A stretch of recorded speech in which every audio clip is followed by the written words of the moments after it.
base para rosa, bico, pétala, número 126, chantilly misturado com corante, rosa. Vamos aplicar, ó, fazendo um cone. Sobre esse cone você faz um outro, que já é o botão da rosa. Tem esse espaço, eu vou estar aplicando 2 pétalas. 1, 2. Agora eu vou colocar 3 pétalas.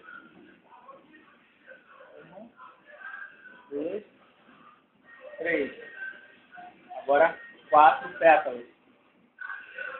1, 2, 3, 4.